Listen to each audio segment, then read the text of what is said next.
नमस्कार योग सात संगत जी, राधा स्वामी जी। आजकल हर एक धार्मिक सभा अथवा विद्वानों की गोष्ठी को लोग सत्संग कहने लगे हैं। विद्वानों के प्रवचन, पंडितों के शास्त्र वाचन तथा कथा कीर्तन आदि को साधारणतया सत्संग कहा जाने लगा है। संतों का सत्संग ऐसा सत्संग नहीं है। विद्वानों, पंडितों, शास्त्रों के ज्ञाता तथा वेदों के टीकाकारों की संगति संतों के अनुसार सत्संग नहीं है। संतों के अनुसार सत्संग किसी ऐसे जागृत पुरुष की संगति का नाम है जो मन और माया के मोह जाल से निकलकर शब्द से जुड़कर मालिक में लीन हो चुका है। सत मालिक का नाम है। सत्संग मालिक की ही संगति है अथवा मालिक के प्रकट रूप संत सतगुरु की संगति है। सत में आस्तिक अथवा जीवन का भाव भी है, इसलिए किसी जीवित संत की संगति की ही सत्संग हो सकती है। गुजरे हुए महात्माओं के चित्रों, मूर्तियों आदि के साथ समय बिताने को सत्संग नहीं कहा जा सकता। संतों के सत्संग में पुराने राजा महाराजाओं की कथा कीर्तन, पुराणों की वार्ता आदि का पठन पाठन नहीं होता और न ही ये उनके सत्संग में किसी की निंदा, बुराई अथवा आलोचना होती है। उनके सत्संग में केवल परमात्मा के सच्चे नाम की महिमा, उसकी प्राप्ति का वर्णन तथा उनके अभ्यास की प्रेरणा होती है। सत्संग की महिमा करते हुए गुरु नानक साहब फरमाते हैं, सत्संगति कैसी जानिए जिथे एको नाम बखानिए। जहाँ नाम का उपदेश और केवल नाम की ही महिमा है, वही सत्संग है। मन का स्वभाव है कि जिसकी संगति में वह रहता है उसका प्रभाव ग्रहण करता है, उसके गुण अथवा दोषों को अपनाता है और उसी के रंग में रंग जाता है। अगर वह दुनिया की संगति में रहता है तो दुनिया के प्रभाव और दुनिया का ज्ञान ही प्राप्त करता है। यदि आत्मज्ञानी पुरुषों की संगति में रहता है तो उसके ज्ञान और उसके स्वरूप को प्राप्त करता है। युग युगांतरों से हमारा मन दुनिया और दुनियादारों की संगति में रहता चला आ रहा है और उसके प्रभाव में आकर उन्हीं का रूप बना बैठा है। अगर वह आत्मज्ञानी पूर्ण संतों की संगति करेगा तो धीरे धीरे उस पर से दुनिया का रंग उतरने लगेगा और सच्ची आध्यात्मिकता तथा आत्मज्ञान का रंग चढ़ने लगेगा। संगति का प्रभाव बड़ा प्रबल होता है। नेक संगत के नेक तथा बुरी संगत के बुरे प्रभाव से मनुष्य बच नहीं सकता। संतों की संगति का रंग तो और भी गहरा है, पक्का होता है। किसी भी जाति, धर्म या समाज का व्यक्ति चाहे वह कितना ही गिरा हुआ क्यों न हो, संतों की संगति में आकर अपनी विशेषता या स्वभाव को छोड़कर निर्मल और पवित्र हो जाता है। संतों की संगति में आकर बड़े बड़े चोर, डाकू, दुराचारी तथा पापी अपने अपने दुर्गुणों को छोड़कर सच्चे महात्मा बन गए हैं। पिछले महात्माओं की जीवन गाथाओं में हम ऐसे अनेक उदाहरण पाते हैं तथा आज भी संतों के सत्संग में ऐसे अनेक उदाहरण देखने को मिलते हैं। जिस प्रकार हम विद्या प्राप्त के लिए स्कूल कॉलेज में जाते हैं, दवाइयों के लिए औषधालय में जाते हैं, के लिए चूल्हे के पास तथा तरावट के लिए जल के भंडार, नदी सरोवर आदि के समीप जाते हैं, उसी प्रकार परमात्मा की प्राप्ति के लिए हम संतों की शरण में जाते हैं, संतों के सत्संग में जाते हैं। वहाँ भक्ति भाव की लहरें उठती हैं तथा संतों का शांति और शीतलतापूर्ण प्रभाव सबको शीतलता प्रदान करता है। संसार कर्मों की एक दहकती हुई भट्ठी है जिसमें जीव निरंतर जल रहे हैं, उनकी अवस्था दयनीय है। संतों का सत्संग एक अमूल्य निधि है, एक नेमत है जिससे द्वारा संसार ताप में तपते हुए जीव सच्ची शीतलता और शांति प्राप्त करते हैं। संसार रूपी महासागर में डूबते जीवों के लिए सत्संग वह आधार है जिसके सहारे वे इस भवसागर को तर जाते हैं। अगर नदी नालों का पानी गंगा में मिलकर गंगा जल हो जाता है तो कसाई के घर का लोहा भी पारस के स्पर्श से सोना बन जाता है। नीम का पेड़ चंदन के पास रहने से सुगंधमय हो जाता है, और यदि यह सच है तो कुछ नमक की खान में जाता है वह नमक हो जाता है। तो इसमें संदेह नहीं कि जो सत्संग में जाते हैं उन पर भी सत्संग का रंग चढ़ जाता है।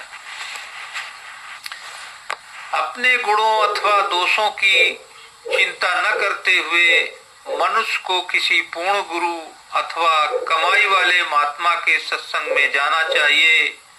वहां उसे रूहानियत की ताजा हवा, रूहानी तंदुरुस्ती और ताजगी प्रदान करेगी। धीरे धीरे वह नेक बनता जाएगा और उसके अंदर सात्विक गुण प्रकट होते जाएंगे। हृदय और मन में सत्संग के वचन सुनते सुनते तथा उनका रस लेते लेते उसमें मन और इंद्रियों का पर अधिकार पाने की शक्ति आती जाएगी तथा संतों की संगति के प्रभाव से सूरत ठहरने लगेगी।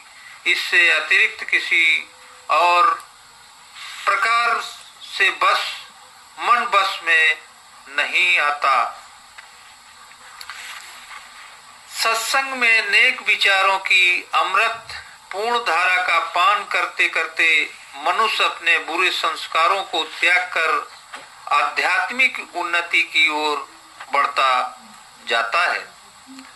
सत्संग वह पारस है जिसके स्पर्श के अधम से अधम पापी भी निर्मल तथा चेतन होकर स्वर्ण सा निखर उठता है। सत्संग में जाकर प्रेम सहित और ध्यान पूर्वक सतगुरु का सत्संग सुनना चाहिए। मन वचन और कर्म अपने आप शुद्ध हो जाएंगे।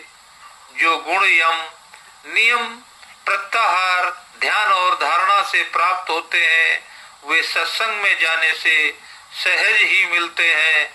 जो लोग सत्संग में जाते हैं उनका श्रवण मनन और निधिध्यासन अपने आप होता रहता है। श्रवण सुनने मनन विचार करने और निधिध्यासन बार बार स्मरण और ध्यान करने को कहते हैं। उन्हें किताबों को पढ़ने की आवश्यकता नहीं रहती, क्योंकि सत्संग में व्यवहारिक रूप में शिक्षा मिलती है। विद्या प्राप्त करने का मुख्य माध्यम केवल पुस्तकों में ही है, पर ज्ञान की प्राप्ति सुनने से भी होती है। ज्ञान चर्चा सुन सुनकर एक अंधा भी ज्ञानी बन सकता है। जब सत्संग में किसी खास विषय या विचार होता है तो एक ही समय एक ही विचार वाले व्यक्ति एक ही विषय पर सोचते हैं। उनके विचारों की लहरें उस मंडल में फैलती हैं और सभी उन लहरों के प्रभाव को ग्रहण करते हैं, जिसके फलस्वरूप वह विषय अंतर में समाता जाता है। साथ ही वे आध्यात्मिक की लहरों को जो गुरु के व्यक्तित्व से निकलती हैं और जो परमार्थ के ध्येय को प्राप्त करने में सहायक होती हैं, अपने अंतर में ग्रहण करते हैं। इस प्रकार दुर्मति का मैल दूर होता है, अज्ञान रूपी अंधकार का नाश और सुबुद्धि का प्रकाश होता है। यदि सतगुरु का सत्संग सावधानी के साथ श्रद्धा पूर्वक सुना जाए तो मन का मैल आसानी से धुल जाता है और जीव के अंतर में सतगुरु के प्रति प्रेम जागता है और उसका विश्वास बढ़ता है। जब तक दिल का शीशा साफ नहीं होता, सतगुरु के वचन का भी पूरा असर नहीं होता। ज्यों-ज्यों सफाई होती जाती है, मनुष्य अंतर में सतगुरु के वचनों का पूर्ण प्रभाव ग्रहण करने लगता है। उसकी एकाग्रता और तल्लीनता बढ़ती जाती है और उसके अंदर सतगुरु का रूप झलकने देने लगता है। वह स्वयं भी गुरु का रूप ही बनने लगता है। जो भी नेकी और सदाचार रूपी दौलत किसी को मिली है, वह किसी के नेक पुरुष की संगति का ही फल है। सत्संग एक प्रभावशाली साधन है जिसके द्वारा जीव को रूहानी लाभ प्राप्त होता है। सत्संग में आध्यात्मिक पुरुषों के प्रभाव के फलस्वरूप काल और माया का प्रभाव नहीं रहता। जो भी वहां जाता है अपने आप को भूल जाता है। सत्संग में आध्यात्मिक का स्रोत बहता है। जो भी आता है उस पर आध्यात्मिक प्रेम की बौछार होती है। जहाँ प्रेम होता है वहाँ एक विशेष प्रकार का सुरूर और तमन्नता उत्पन्न होती है। जो भी आता है उसकी चिंताएं और मन की मलिनताएं दूर होने लगती हैं और वह अपने असली रंग में आने लगता है। यह एक अनोखी संपदा है जो सतगुरु पढ़े लिखे और अनपढ़ों सबको मुक्त बांटता है। उसका एक अलौकिक सौंदर्य, तेज और चुंबकीय आकर्षण हर एक को उसकी पात्रता के अनुसार खींचता है, जिसके फलस्वरूप मनुष्य समय और संसार के पदार्थों को भूल जाता है। उसे यह भी नहीं रहती कि वक्त क्या है और किस प्रकार बीत गया है। सत्संग की महिमा अपार है। सत्संग का गुणगान करते हैं। महाभारत में सत्संग की महिमा का भली प्रकार वर्णन किया गया है। जिस प्रकार फूलों की सुगंध साथ ही सब वस्तुएं मिट्टी, पानी आदि को सुगंधित कर देती हैं, इसी प्रकार नेक पुरुषों की संगति हमें नेक बना देती है। दुनिया में रमे हुए मूढ़ों की संगति का बुरा असर होता है। संतों और महापुरुषों की प्रतिदिन संगति हमारी आत्मा, सत और धर्म का प्रभाव डालती है। अतएव मनुष्य को चाहिए कि संतों महात्माओं की संगति करे ताकि वह उनके शांतिदायक प्रभाव को ग्रहण कर सके। हमारा देखना, सुनना, बातचीत करना, खाना पीना, पढ़ना लिखना, काम और काज, लोगों के साथ मेल जोल ऐसा होना चाहिए जो हमें अपनी आत्मिक उन्नति में सहयोग दे। बुरों की संगति से राजसिक और तामसिक प्रवृत्तियां बनती हैं और नेक तथा आध्यात्मिक पुरुषों की संगति सात्विक वृत्ति उत्पन्न करती है तथा हमें अंतर में आत्मिक चेतना प्रदान करती है। संतों और महात्माओं के बगैर कोई सच्चा सत्संग नहीं हो सकता, पर उन्हें पहचानना अति कठिन है। हमारे परखने की कसौटी हमारी कुछ सीमित बुद्धि है, जो दुनिया के रंग में रंगी हुई है और विषय विकारों के विष में भरी पड़ी है। इस कसौटी के द्वारा उस पवित्र अलौकिक हस्ती को परखा नहीं जा सकता। संत सद्गुरु हर प्रकार के मैल से रहित हैं, पर हम उनकी मौज और शान को अपनी प्रेम और प्रतीति से रहित बुद्धि द्वारा नहीं जान सकते। संसार में बधुआ यह देखा जाता है कि कई लोग उनके संत को नसीब नहीं ऐसा बाहरी आडंबर रच रखते हैं जिससे कि वे संत कहलाने लगते हैं। दूसरी ओर यह सचमुच संत गति या स्वामी साधारण जीवन व्यतीत करता है तथा अपना भेद दूसरों को प्रकट नहीं करता। संतों की पहचान केवल तभी हो सकती है जब वे स्वयं की दया करके अपने आप को किसी को प्रकट करें। अंधा आंखों वाले को किस प्रकार पहचान कर सकता है? हमारी अंदर की आंख बंद है, जब तक खुलती नहीं तब तक संतों की दिव्यता को नहीं देख सकते। हमारी श्रद्धा की कमी हमारे मार्ग में बाधक हो जाती है। श्रद्धा से हीन हम अपनी अपूर्ण कसौटी के द्वारा उसको परखते हैं और गलती करके सच्चे संत को संत नहीं समझते। कभी कभी संत सद्गुरु अपने आप को किसी सावधानी से छिपाते रखते हैं कि उनकी पहचानना कठिन हो जाता है। आखिर में संत महात्माओं ने अपने उद्देश्य में